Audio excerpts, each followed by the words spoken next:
Happy Tuesday, everybody.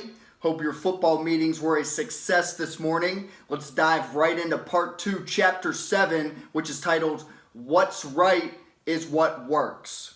So it starts off, we're in the year 1915 over in Central America, and we got two fruit companies that are involved. And the one is a giant corporation, tons of money, tons of resources. The second is a smaller, privately owned small business, and it's a fight over a piece of land in Guatemala. And both feel that they have the right to this land. They both feel that it's part of their property.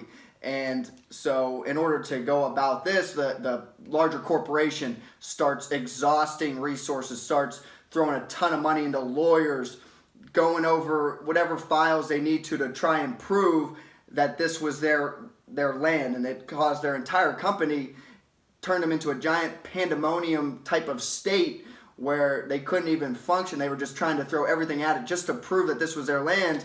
Whereas the small business, this privately owned company, took a different approach. Instead of trying to throw a bunch of money into lawyers and figuring out that this piece of land was theirs, what they did is they went and bought the land again to end it right there. Because they knew they couldn't play that other game, but what they did know is that if they paid for it again, yeah, that kind of sucks that you're paying for something twice, but they knew it was a much cheaper and more effective route than going that path. And so they were able to buy it, and then the land became theirs. So it's just like a kind of a small little parable just to kind of show you, just like, play your game. Play what's right for you, not necessarily what's right for the overall situation by doing what the major corporation did as opposed to what the small company did.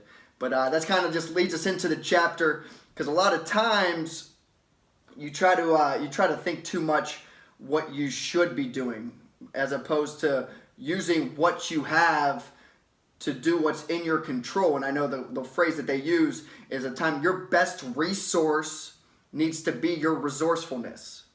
Your best resource needs to be how resourceful you are. So using what you have in your power, in your possession, and making the most of that and accomplishing what it is you're setting out to do. Because when your mission and your goals are important to you, all that matters is that you find a way to accomplish it. And a lot of times the best way to accomplish something like that is using what you have, and using them to the best of your ability, using your strengths, because those are ultimately what you're best at. And it goes into just talking about when you're talking about accomplishing a goal, going out on a mission, there's a lot of ways to get from point A to point B. And too often we look for the perfect solution or what everybody else around us is doing to get there, when in reality, we're looking for progress, not perfection. And we got to be able to use what we have at our disposal to the best of our ability and make sure we can achieve our goals that way. That's all I got for chapter 7. We'll go into chapter 8 tomorrow, which I think you guys will all like. Take care, and I'll talk to you tomorrow. All right, guys.